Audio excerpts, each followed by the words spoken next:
नमस्कार विद्यार्थी मित्रों, हम पढ़ रहे हैं सांख्यिकी और उसमें भी 6.1। मैंने आपको बताया था कि 6.1 प्रश्न संग्रह जो पढ़ रहे हैं उसके 6 सवाल हैं और 6 सवालों को माध्य ज्ञात करने की तीनों विधियों से हल करना पड़ेगा।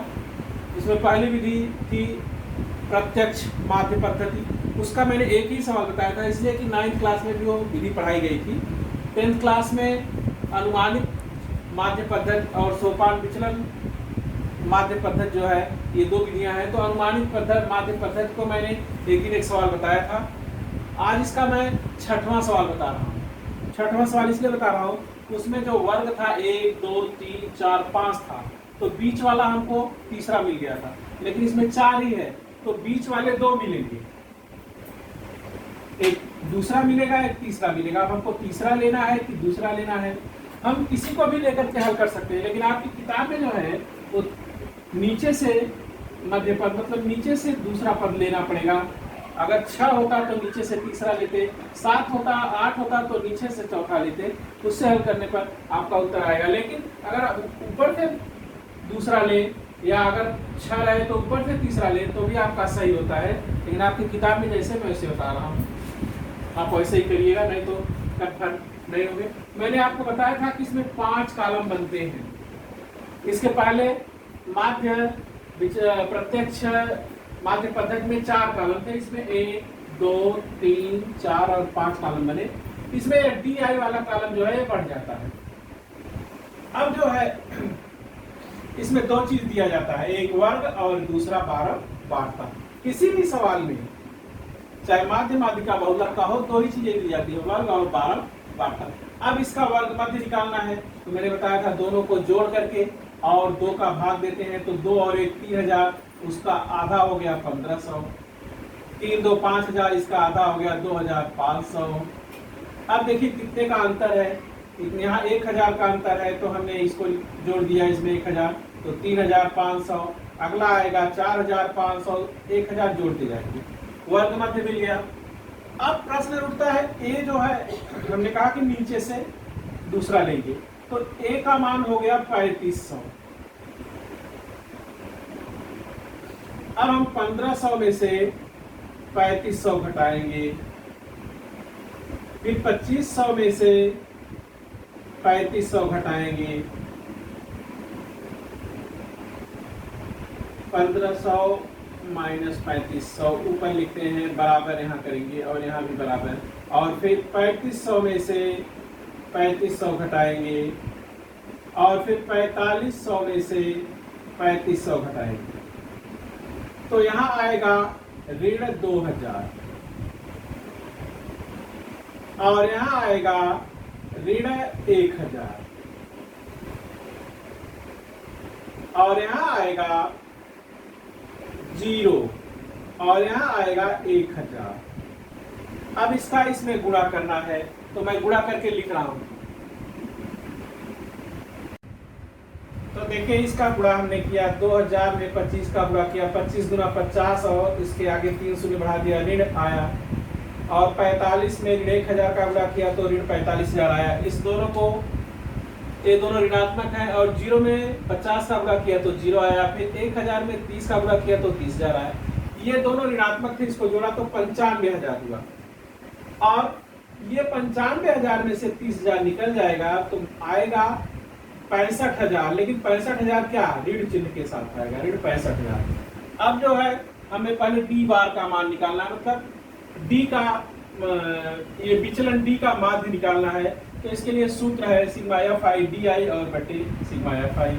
तो माइनस 65000 बटे जो है 150, इसको 0 से 0 कट गया, और 6500 में हमने भाग दिया 15 का, तो आया ऋण 433.33। अब ये डी का मान हो गया, सूत्र है माध्य बराबर ए प्लस डी बार। तो माध्य ए का मान है 3500, 3500 के आगे दशमलव लगा के 2 शून्य इसलिए बढ़ाया क्योंकि दशमलव के दाहिने इधर भी 2 अंक है। अब हमने 3500.00 में से 433.33 को घटाया तो आया 3066.67। ये इसका माध्य हो गया। अब इसका उत्तर आपको मैंने बताया कैसे लिखेंगे। कर्मचारियों के साप्ताहिक वेतन का माध्य बराबर इतना। और अगर आप इसको ए लेकर के करते हैं 2500 को, तो भी आपका उत्तर आएगा, वो भी उत्तर सही होगा। उसमें कुछ 30,000 कुछ आएगा लगभग, तो उसको आप लेकर कर सकते हैं। मध्य में दो पद हैं, किसी को ए लिया जा सकता है। इसके पहले आपकी किताब में नीचे से ही लिया जाता था मध्य वाला पद, लेकिन इस किताब में जो ये आई है, ये पुरानी किताबों की तरह जैसे हम लोग पढ़ते थे, तो किसी दो को भी हम इसमें मध्य दोनों पदों को ले सकते हैं। तो आप दोनों से लेकर करेंगे, दो उत्तर इसके आएंगे। एक उत्तर मैंने बताया, एक आप अपने से करेंगे। अब मैं आगे आपको बताऊंगा कि सोपान विचलन पद्धति से कैसे माध्य ज्ञात करते हैं। तो लगे हाथ यहाँ देख लीजिए, यहाँ एक कॉलम, पहला, दूसरा, तीसरा, चौथा और पांचवा, इसी के बीच में यह डी आई और बारंबारता के बीच में एक और कॉलम बनता है, उसे यू आई कहते हैं। उस कॉलम को बनाने से इसमें 5 कॉलम है, उसमें 6 कॉलम बनेगा। और मैं सूत्र से बताऊंगा।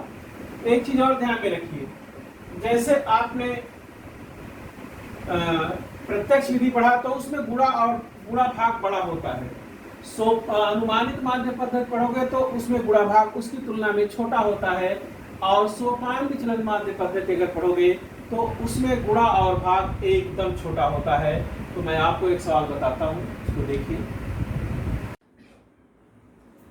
देखिए सोपान विचलन पद्धति से मैं आपको इसका पहला सवाल ही बता रहा हूं। मैंने बताया सभी सवालों को तीनों विधियों से करना है। वर्ग समय घंटों में विद्यार्थियों के पढ़ने का यह समय है और ये विद्यार्थियों की संख्या, उनकी बारंबारता, ये दोनों दिया गया है। तो पहले हमने इसका वर्ग मध्य निकाला, 2 और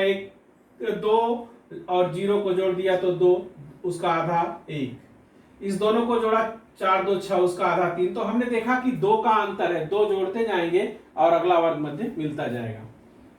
तो हमने वर्ग मध्य निकाल लिया। अब मुझे ए चाहिए, कल्पित माध्य वाला ए यहां भी आता है। तो हमने देखा 1 2 3 4 5, बीच वाले को ले लिया, 1 2 1 2, बीच में 5, तो ए का मान हो गया 5। अब 1 में से 5 गया ऋण 4, 3 में से 5 गया ऋण 2, और 5 में से 5 गया 0, 7 में से 5 गया जो है 2, और 9 में से 5 गया 4। इन सभी में से 5 को ही घटाना है, तो हमें डी आई का मान मिलेगा। ये भी हमने आपको पढ़ाया था।